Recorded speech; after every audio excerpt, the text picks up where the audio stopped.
अलवी साहब जो हैं वो अपना कोई यूथियापन दिखाने की कोशिश करेंगे जाते जाते, तो क्या कोई ऐसी इतलात हैं कि वो कुछ ऐसा चक्कर चला सकते हैं, कुछ कर सकते हैं, या उनके कुछ करने से अजलास रुक सकता है? देखिए ये खाली बात है ना, कॉन्स्टिट्यूशन कहता है कि जब असेंबली वजूद में आती है तो उसका इजलास आना ही आना है। ठीक है। तो सपोजिटली अगर फेडरल गवर्नमेंट ना भी मतलब हो तो तावर ना भी कर रही हो तो तब भी इजलास जो है वो आना ही आना है, चाहे निगरान भी को मस्ती करें। यहाँ पर तो निगरान तो बिल्कुल आइन और कानून के मुताबिक चल रहे हैं। जो दीगर स्टेक होल्डर्स हैं उनके साथ मुशावरत से इजलास बुला लिया जाएगा।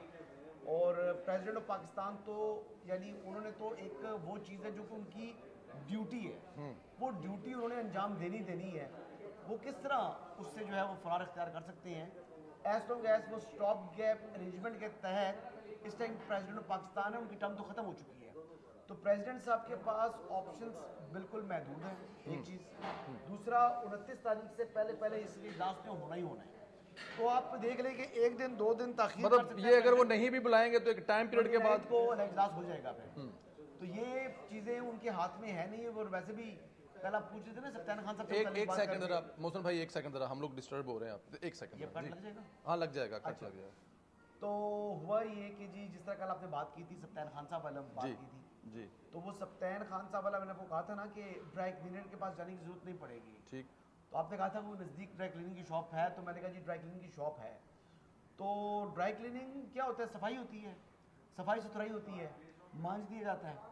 तो जब चीज़ आप मांझ देते हैं कोई तो वो वैसे ही निखर जाती है। तो प्रेसिडेंट ऑफ पाकिस्तान का जो सिस्टम है इस टाइम, सॉफ्टवेयर वो सॉफ्टवेयर अपडेट की जरूरत ही नहीं है। बेचारा कहाँ से गुजर कर आया है यार, सही। मैं क्या बताऊँ। अभी भी कुछ कोई कई मशीनों से वो होकर आए हुए हैं, जो ड्राई क्लीनिंग वाली होती है ना, हल्की फुल्की ड्राई क्लीनिंग हुई भी है उनकी। तो तजर्बा है, वसी जो तजर्बा उनका है। तो मेरे ख्याल से वो तजर्बा जो उनको पास ऑलरेडी प्रेसिडेंट साहब का है, आरिफ अलवी साहब, जिनको अल मारूफ लोग डेंटिस्ट कहते हैं, तो वो खासा तजर्बा है जी, काफ़ी उम्र है उनकी। तो कुछ ना कुछ चीज़ों से तो गुजरेंगे। बिल्कुल ठीक है। जिंदगी के कोई नशे माली को फराज देखें। कोई माली करप्शन का केस भी सुना है उनका, कुछ सामने आ रहा है या आया है कोई अलवी साहब का? मेरे इल्म में नहीं है। उनके बारे में उनके बेटे के हवाले से कुछ ये पता लग रहा था कि बेटे को उन्होंने नवाजा है किस तरीके से, और पीटीआई गवर्नमेंट के टेन्योर के अंदर नवाजा गया है। तो ये चीज़ें अब देखिए वक्त साबित करेगा। As long as he is president तो उसको तो टच नहीं किया जा सकता। लेकिन मेरे से 9 मार्च को उनकी मुद्दतें जो है वो बतौर सदर वो ख़त्म हो रही है। तो वो उसके बाद जब मुद्दत पूरी हो जाएगी तो फिर तो वो तमाम मुकदमात भी अकाउंटेबल। बिल्कुल ठीक है। अच्छा, मरकज में हुकूमत साजी कब तक मुकम्मल होते हुए देख रहे हैं आप? बस देखिए आपकी हुकूमत के क़याम के साथ ही तमाम चीज़ें सेटल डाउन हो जाएंगी। पंजाब को टारगेट किया हुआ है, पंजाब पर हमले हो रहे हैं और पंजाब पर ही हमले होने थे। क्योंकि इस वक्त आपका पता है कि 65% आपका जो मुल्क है वो पंजाब है। रेवेन्यू 65% पंजाब के पास आता है एनएफसी अवार्ड के तहत। तो ये तमाम चीज़ें ये बेसिकली आबादी के ऊपर तकसीम होती है वसाइल की। पंजाब की आबादी ज़्यादा है तो इसलिए पंजाब को वसाइल भी ज़्यादा मिलते हैं, तो पंजाब के ऊपर इसलिए ज़्यादा हमले होते हैं। लेकिन मैं आपको ये बता दूं कि पंजाब के ऊपर जितने मर्जी हमले कर लें वहाँ पर कामयाबी होनी नहीं है। क्योंकि जो अददी अक्सरियत हासिल है इस टाइम मुस्लिम लीग नवाज को और उसके ताजी को मिला लिया जाए तो वो 229 का फिगर बन जाता है। तो वो बहुत बड़ा फिगर है। अब इसके बाद उनकी कमजोरियां कम हैं। अब उनके लिए चैलेंजेस ज़रूर हैं यकीनी तौर के ऊपर कि पंजाब की आवाम के जो मसाइल हैं और जो प्रीवियस 2 बेंचमार्क्स हैं ऑलरेडी आपके सामने हैं। शहबाज शरीफ साहब जिनको शहबाज स्पीड कहा जाता है, और शहबाज शरीफ साहब ने मोहसिन नकवी साहब को मोहसिन स्पीड कहा। तो वो यकीनी तौर पर शहबाज साहब बड़े कंजूस होते हैं, तारीफ कम ही करते हैं। अच्छा। तो जब उन्होंने मोहसिन नकवी साहब की तारीफ की है तो मोहसिन नकवी ने अच्छा डिलीवर किया है। अब मोहसिन नकवी क्योंकि वो इलेक्टेड नहीं है रिप्रेजेंटेटिव, तो लिहाजा हमें तो पंजाब की आवाम की फलाह दिखनी है। तो वो अच्छे हैं। अब अल्लाह करे कि क्रिकेट को वो अच्छे तरीके से संभाल सकें। तो उनको भी क्रिकेट को भी इस टाइम जो है वो हालात ख़राब हैं, तो वहाँ पे एक अच्छे एडमिनिस्ट्रेटर की ज़रूरत थी। तो वहाँ पर अब पीसीबी के बतौर चेयरमैन जो हैं वो मोहसिन नकवी साहब फ़राइज़ अंजाम देंगे। और इंशाल्लाह मैं बड़ा इस हवाले से होपफुल हूँ कि पाकिस्तान की क्रिकेट भी जो है वो बेहतर होगी। अच्छा, मरकज में जो है ना वो पाकिस्तान पीपल्स पार्टी इस वक्त हुकूमत का हिस्सा नहीं बन रही। आने वाले वक्त में कैसा हो सकता है कि वो मरकज में वजारतें ले और हिस्सा बन जाए? बस कैबिनेट में अभी नहीं आ रही जी। पीपल्स पार्टी को ये कैबिनेट में शमूलियत इख्तियार करने का प्रेशर विद इन पार्टी आएगा। अच्छा जी। क्योंकि मेरी इतलात के मुताबिक जो बहुत से लोग ऐसे हैं जो कि ख्वाहिश रखते हैं कि वो पीपल्स पार्टी जो है वो वफाकी हुकूमत में काबीना में शामिल हो, वफाकी काबीना में शामिल हो। हुकूमत में तो वो ट्रेजरी बेंचेस पे बैठेंगे, ज़ाहिर बात है, वो शहबाज साहब को वोट करने जा रहे हैं तो हुकूमत का हिस्सा तो होंगे, ठीक है। लेकिन वो हुकूमत के साथ साथ काबीना का हिस्सा जो है वो जो उनकी स्ट्रेंथ है उसके हिसाब से शायद उनको मिल जाए। और क्योंकि विद इन पार्टी बहुत प्रेशर है और बहुत से लोग ऐसे हैं जो कि पंजाब से हैं, उनको अकोमोडेट कराना चाहेगी पीपल्स पार्टी, तो लिहाजा आप उम्मीद रखें पीपल्स पार्टी की वफाकी काबीना में शमूलियत के हवाले से। बिल्कुल ठीक है, लेकिन अभी हतमी बात नहीं है। हतमी बात नहीं है। अच्छा, केपीके में अभी तक जो वजारत आला का हलफ उठाया नहीं है, कैबिनेट बनी नहीं है, लेकिन वहाँ से धमकियों का सिलसिला जारी है।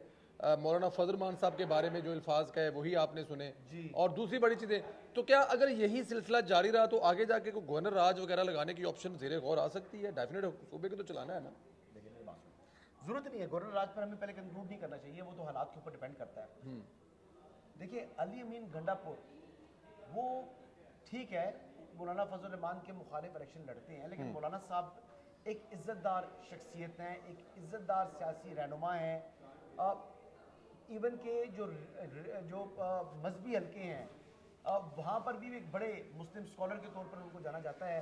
अकोड़ा खटक से फार्गुल तहसील हैं, यानी मौलाना फजल रहमान साहब सिर्फ बड़े बाप के बेटे नहीं हैं, काबिल भी हैं, पढ़ाई भी की हुई है, दीन के लिए खिदमत भी उनकी मौजूद है।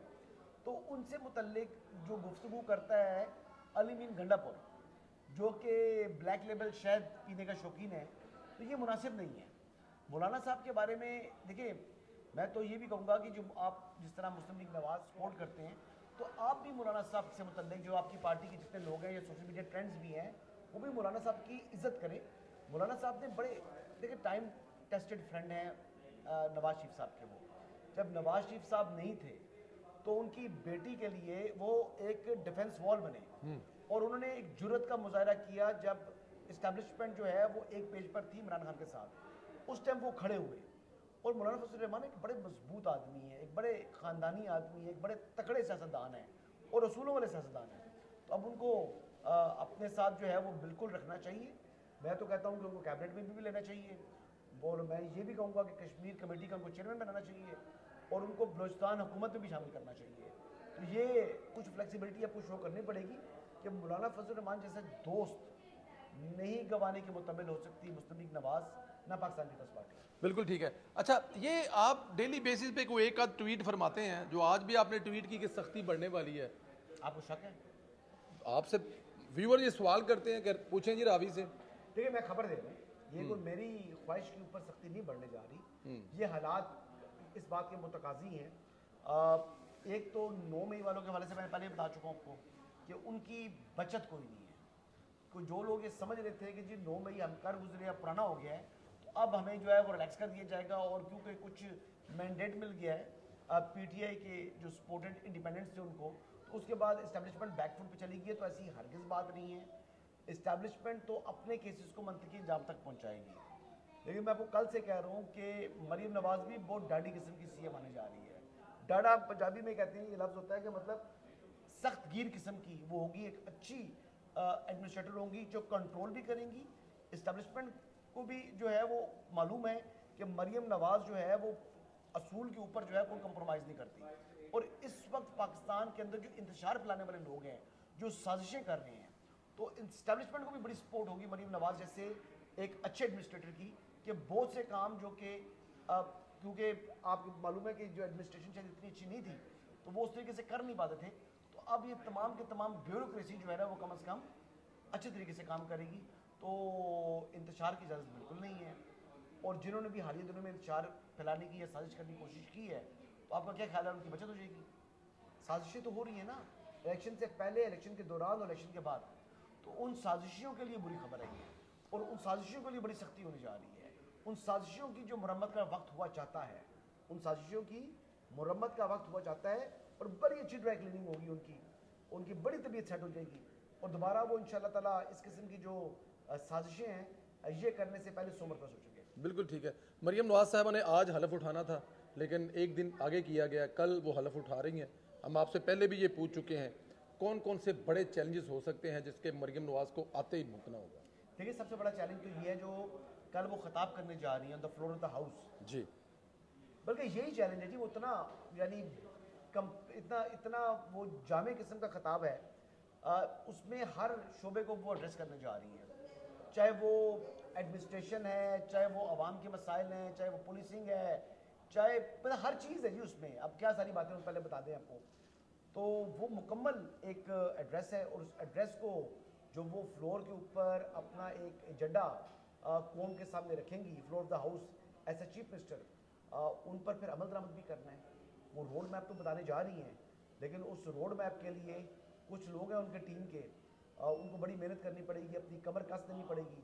सबसे पहला चैलेंज तो रमज़ान मुबारक का आ चुका है, रमज़ान के हवाले से तैयारी तो कुछ की भी है, लेकिन प्रैक्टिकली उन चीज़ों को कराना। देखिए हम जब सपोजिटली आटा तकसीम करने जाते हैं, तो वो फिर कई लोग ऐसे होते हैं कि जो एक ही घर के लोग 4-4 मरतबा आटा ले जाते हैं। तो आपने वो चीज़ों को मैनेज करना होता है। मैं एग्जांपल दे रहा हूँ, यानी एक किसी यूसी के अंदर आपने 10 पॉइंट बनाए हुए हैं, उन 10 पॉइंट के ऊपर आटा तकसीम होता है, तो वो एक ही घर के 4 बंदे अगर वो आटा ले जाएंगे तो वो 3 का हक से महरूम कर देंगे, जो कि बेसिकली जिनकी इस टाइम जो है वो ज़रूरत है आटे की।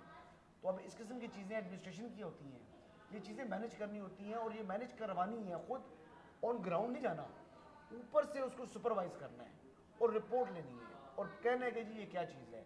और आपको पता है कि जो हमारा ब्यूरोक्रेटिक स्टाइल है, ये बड़ा ही यानी अफसरशाही का जो सिस्टम हमारा बड़ा, वो उंगलियों पर खिलाते हैं, वो उंगलियों पर खिलाते हैं, वो ब्यूरोक्रेटिक आंसर्स होते हैं, वो चीज़ों को इस तरह मैनेज कर रहे होते हैं कि अगला बंदा कहता है कि यार वो तो ठीक कह रहा है, वो गलत होकर भी ठीक हो जाते हैं।